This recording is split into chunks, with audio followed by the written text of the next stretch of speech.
G'day guys, and welcome to Ringwood Volkswagen. My name's Ian and this is your handover video for the My21 Volkswagen T Roc in the 110 TSI style. Please note that this particular model that we're about to run through does not have any option packs on it. Alright, so first thing that I want to talk about is locking and unlocking the car with the keyless entry.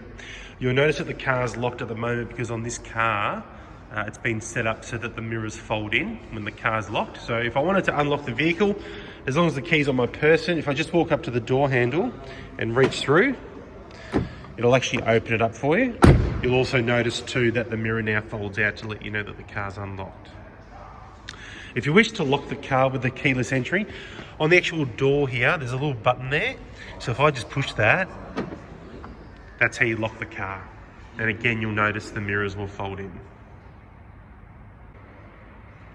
In regards to the filling up of the vehicle and with the fuel cap, it actually runs off the central locking. So again, you'll notice the car's unlocked, the mirrors are folded out. So to actually pop open the fuel cap, it's just a push release. So if you push up on the top corner, that's how you get in there. And then to close it, just simply do the same thing. Regarding the opening of the hatch at the rear of the car, it's actually through the badge. So if you watch what I do, I just use my thumb and I push on the top and then just use it like a handle and lift it up.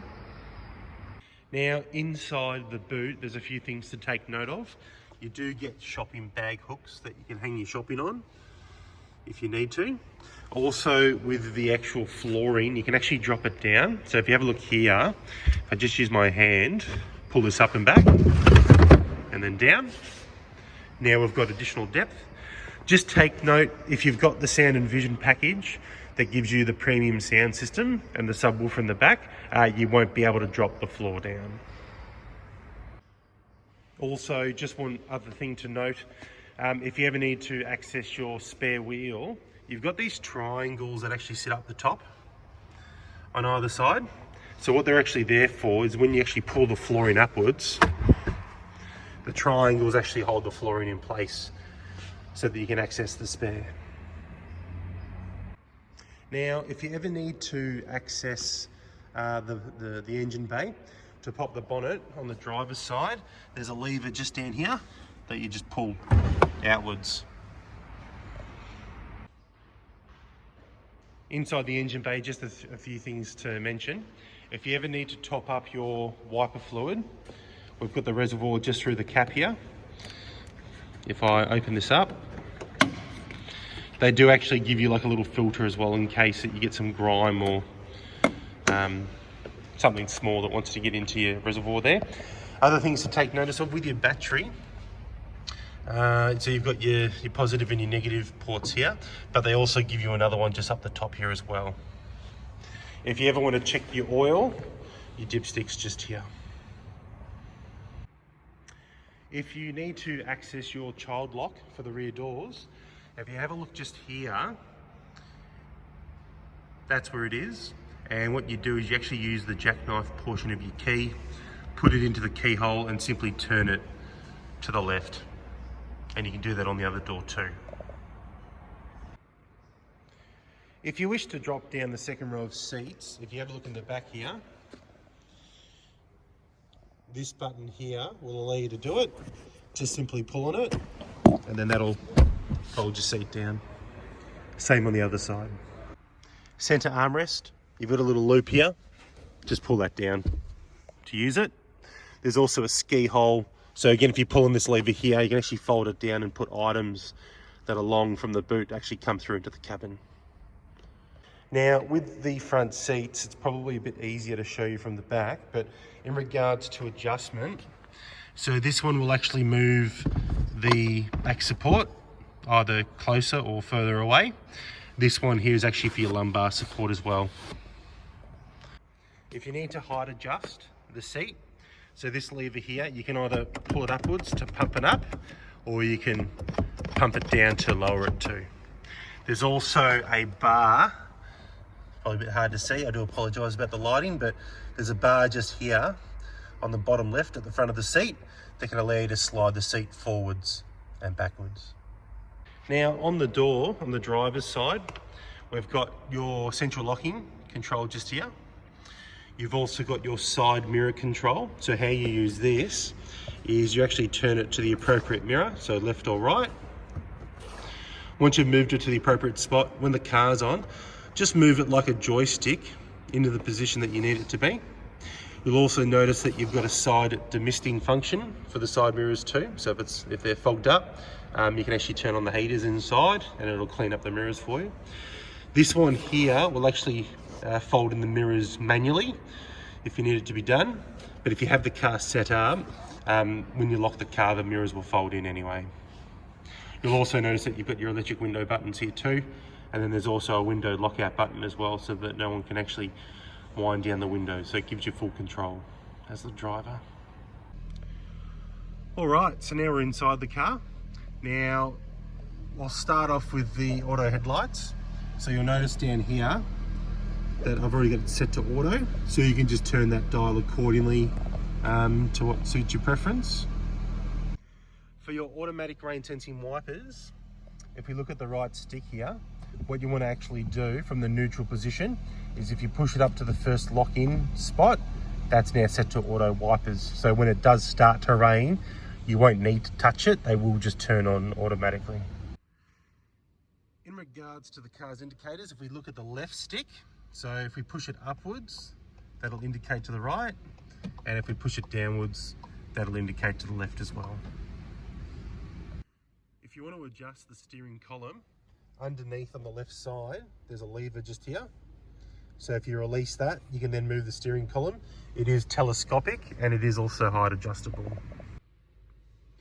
Now on the steering wheel, you'll notice we have buttons on the left side and on the right side. So I'll start off with this side first. This button here will activate voice control inside Apple Carplay or Android Auto.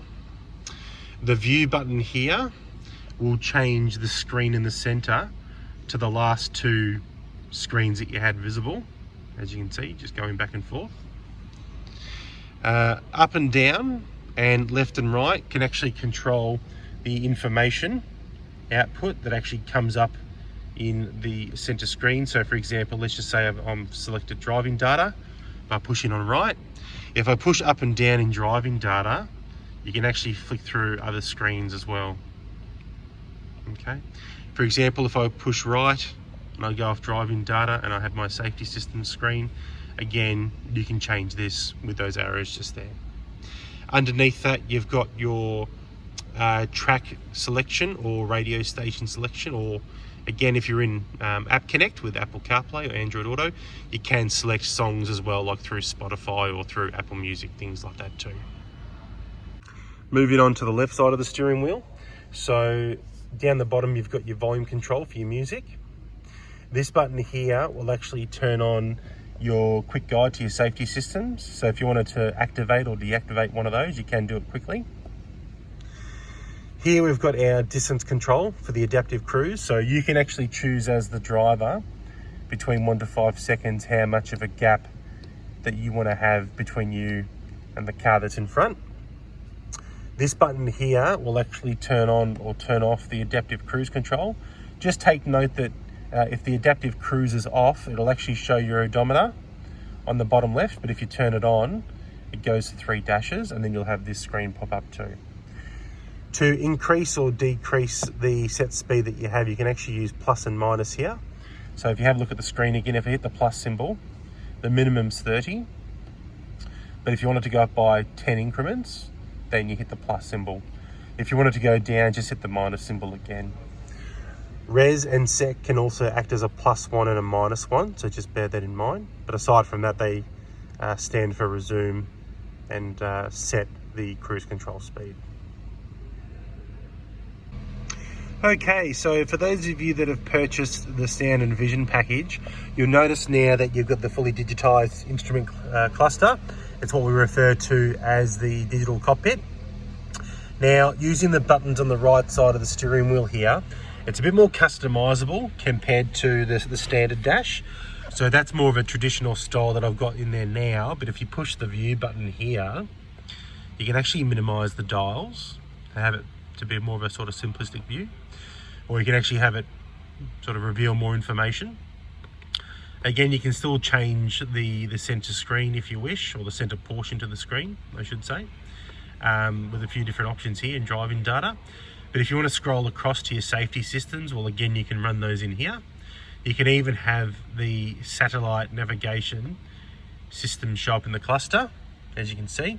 You can even minimize it so it actually populates the whole screen too.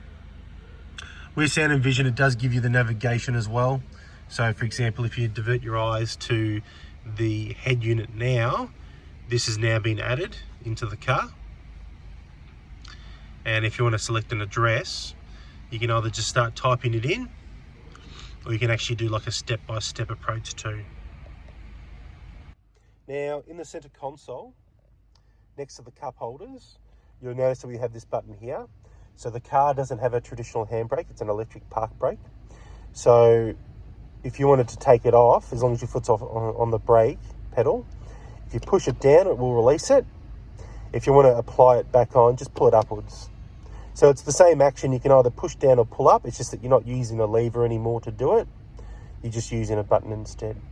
You also another beauty of it too is if you accidentally leave it on, you put the car into drive and you drive off, it actually comes off automatically too, so you won't get caught out with that. Now with our gear shift, so it's very important if you want to change gears that your foot's on the brake, and we've got the trigger that you need to pull in, and then you put it into the appropriate gear. Being that I've put the car into reverse, and you can see that it's glowed here, and if you look at your digital dash in the center screen, it also has the R for reverse, so that tells you what gear that you're in up there. But as soon as we put the car into reverse, the rear camera populates in your head unit too. You've also got neutral, drive mode, and sports mode. To change between drive mode and sport mode, all you need to do is just tap down once with the shifter. You've also got manual mode, where if you want to push it to the left, you can then downshift, or you can upshift as well while you're driving. The car has push button start, so you'll notice that there's actually no ignition to put your key in here. So as long as your foot's on the brake, push the button and the car will turn on. If you want to go to accessory mode and just turn on the electrics but not the engine, leave your foot off the brake and then push the start button. Now with these controls here, there's a few things that's happening. So first and foremost, we've got our air conditioning controls. Now the car does have dual zone. At the moment, I've got all aircon synced to the driver position. So if I wanted to take that off, and if I was sitting in the passenger seat, if I wanted to change my temperature down, I actually can do that. Same as the driver's position. Once I push the sync button, you'll notice that this side reverts back to the driver's side, as the driver's position is call it like the master controller. You've got fan power located in the center dial, so you simply just turn it and the lights will move up and down appropriately. You've got front demister or max front demisting, rear demister, where the airflow is going to, recirculation. Obviously you've got an off button there as well, and then AC and max AC. Auto mode will control the fan power for you. So for example, if you wanted to have it set to say, let's just say 22, for example, and then push on auto, the fan will self-control and they'll keep the temperature nice at 22 for you. If you push the menu button just here, that'll actually bring up on the head unit a controller as well, where you can adjust everything also. Now above the air conditioning controls, you've got this button here that can disable the stop start technology. You've got your hazard light here. You've also got your park distance control screen. So for example, if I push that, you'll notice that in your head unit, it has like a front and rear sensor sort of screen that comes up. So if you are parked close to anything, the car can let you know about it. And then this button here is for your park assistant as well. So that won't work at the moment because the car is not currently moving, but we can cover that later. All right, now we come to the head unit, or center screen, if you will. Now, guys, you'll notice that there's quite a few options here because we've got buttons on the left side. We've also got buttons on the right side, and then the actual screen itself is a touch screen. So, for example, if you wanted to actually just move it around with your finger, you can. You can essentially sort of treat it like a smart device, like a tablet. The first option that I want to talk about is the radio. So you'll notice here, once I've sort of clicked on it, that we've got some options that actually come up down the bottom. So for example, if I wanted to change the source, I can. There's a station list as well. If I wanted to have like a preset list, I've got that too. If I want to manually tune in, you can. And then there's also a settings option as well. You'll notice that with every screen that we go through that there is like a settings cog that gives you a lot of sub menus to sort of choose from. Not that I'm going to delve into all of them, because we could sort of be here for hours, but to give you like a rough idea, like again, if I click on media, we've got the settings cog, phone, again, settings cog, so that's sort of pretty relevant through the whole car. Now, if we click on media, this is where you can play music from sort of multiple sources. If you click on source, as you can see, my media is, if you plug into the USB-C ports down here, that'll actually allow you to play music from like a USB device, or a USB stick, I should say. And then BT audio is Bluetooth audio from your mobile phone as well. Now, in regards to connecting your phone, so if you click on the phone symbol here, only connect your mobile phone when stationary. Search for this device in your Bluetooth settings. So again, depending on if you're an Android user or if you're an iPhone user, simply just go into your settings, select Bluetooth, and then this will actually come up as one of your connections. The last 4 digits actually represent the last 4 digits of your VIN number, so it is a unique number. Moving on, in regards to the sound, you can change some of the features of it. Another cool little feature too is if you click on position, you can actually move where the sound sort of hits the car as well, which is quite nice. And then in volume, there's a few other sort of settings there too that you can have a bit of a play around with. The last thing that I want to talk about is if we click on car, this menu has all your driving data, and you'll notice down here on selection there's a few different screens that you can sort of select from. If you click on settings though, I've just done it the quick way, but if you click on settings, there's quite a few options here that you can actually have a play around with as well. So for example, the car has its own tyre pressure loss indicator. So for example, if you want to set that, you can, and then when the tyres get low, the sensor will go off, because it actually works off the rolling diameter. If the car detects that the rolling diameter has changed on one of the wheels, yeah, it'll let you know. Other things to mention, you've got your light control here too. So again, you can have a bit of a play around with those features.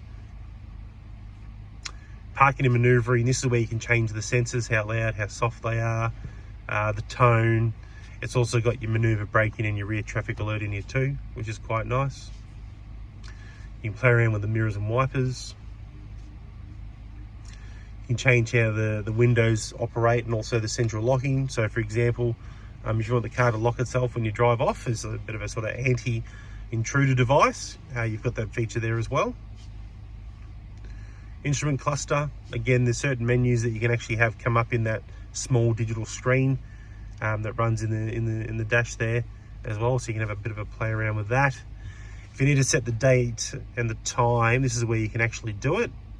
Now, this particular car doesn't have navigation.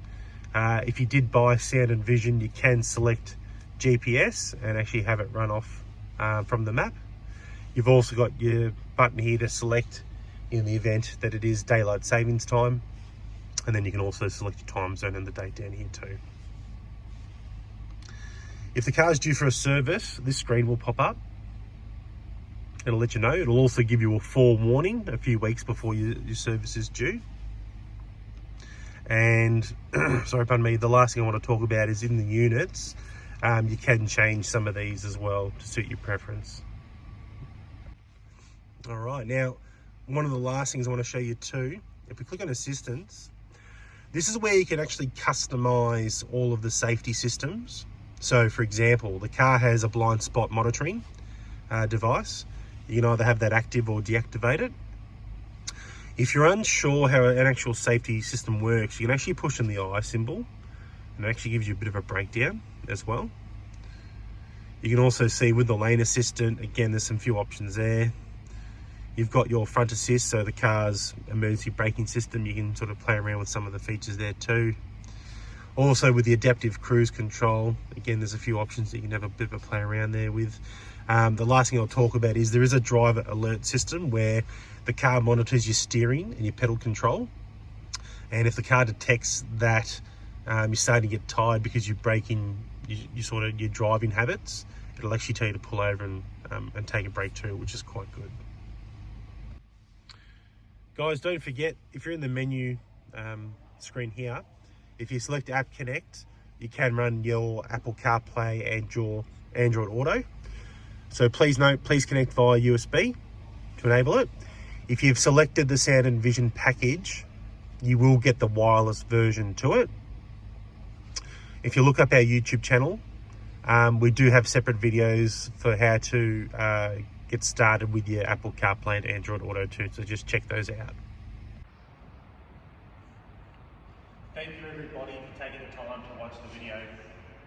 If you've liked what you've seen, please hit that like and subscribe button for us, as it does help us out, and we'll see you on the next one.